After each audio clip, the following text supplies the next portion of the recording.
Professor Vitélio, bem-vindo mais uma vez.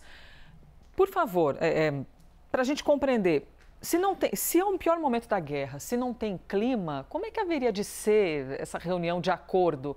E aí o Donald Trump ameaçando deixar, tem algum efeito? O Trump deixa... a gente que fica um pouco perdido em compreender o quão viável pode ser essa reunião, quero te ouvir, por favor. O quão viável é esse avanço de acordo de paz? Bom dia, Elisa, Bom dia. Américo. Obrigado pela gentileza do convite, os dois sempre muito generosos comigo. Bom dia a todos. Bom, a primeira questão é que quando há essas negociações, os dois lados tentam chegar na mesa de negociações com posições de força, tentam chegar mais fortes para poder demandar mais nas negociações. Então, o Américo bem pontuou o ataque russo no sábado, o maior ataque às cidades ucranianas. Essa é uma diferença fundamental. A Rússia vem mirando cidades e civis, inclusive o Trump criticou isso, disse que o Putin está ficando louco, porque isso, na verdade, Elisa, não afeta a linha de frente na guerra. Isso atinge pessoas inocentes nas cidades, não tem nada a ver essas pessoas com a guerra. Agora, a Ucrânia fez um ataque que é considerado uma das maiores operações militares de inteligência da história.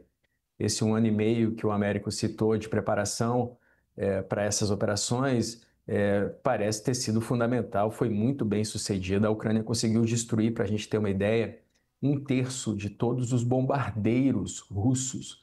São bombardeiros, Elisa, que a Rússia nem produz mais, não tem capacidade de repor o que perdeu 34% dos seus bombardeiros. O Tu-95, por exemplo, o Tu-22, são bombardeiros usados para alvejar cidades ucranianas. O Tu-160, que é um supersônico, e até os aviões, agora já são poucos que a Rússia tem, os A-50, que são usados para coordenar alvos e detectar defesas aéreas e mísseis guiados. Isso demonstra a engenhosidade da inteligência ucraniana. Infiltrou esses drones. Cada drone desse, Elisa, custa $500. As aeronaves destruídas, os Tu-160, por exemplo, dependendo do equipamento que eles carregam, custam $100 milhões cada um.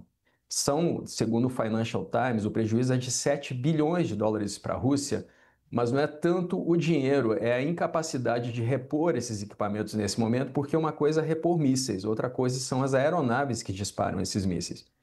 Então, para finalizar, respondendo a sua pergunta, os dois lados chegam na mesa de negociações tentando alcançar uma posição de força, mas nós já sabemos que não há grande expectativa de avanços, como o Américo bem pontuou.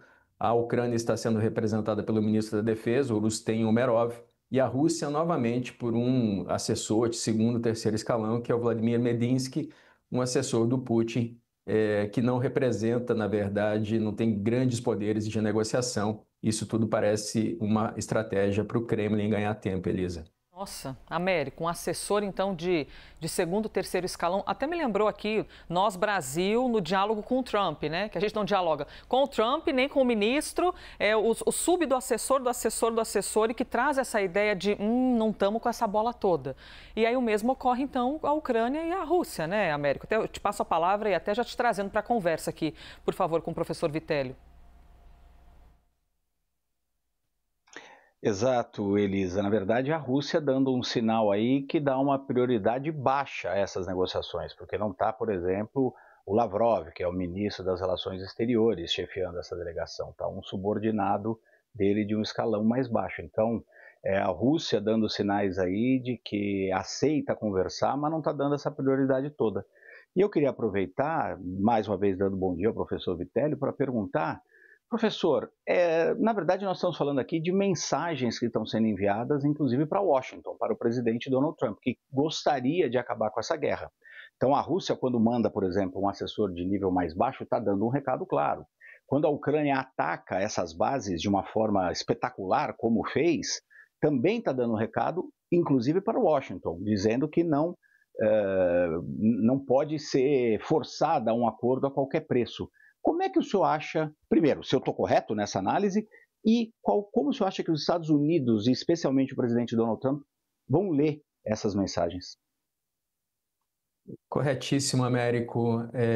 Bom, a primeira coisa, a mensagem para Washington, vou começar por aí, o Zelensky dizendo que tem cartas, né? Porque o Trump já disse várias vezes que o Zelensky não tem cartas para jogar.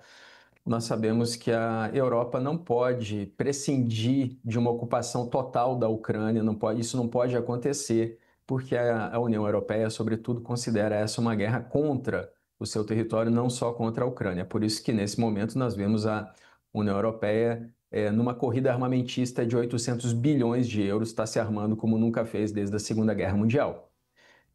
A segunda mensagem é justamente para o Putin, porque se o que o Putin queria era que a Ucrânia não ingressasse na OTAN, segundo o próprio Putin, isso foi tirado da mesa de negociação pelo Trump. Logo que ele tomou posse, isso nem está sendo discutido.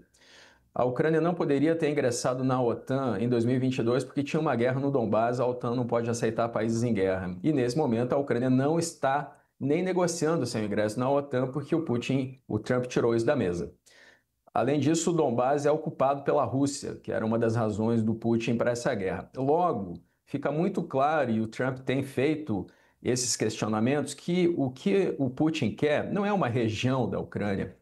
O que o Putin quer é a soberania da Ucrânia. Ele quer ocupar todo o país. E ele não vai aceitar negociar por termos menores do que esse, de desarmar completamente a Ucrânia. Nós vemos uma Ucrânia muito mais militarizada agora. E ele quer que a Ucrânia se renda, o que os ucranianos, com certeza, não pretendem fazer. Américo.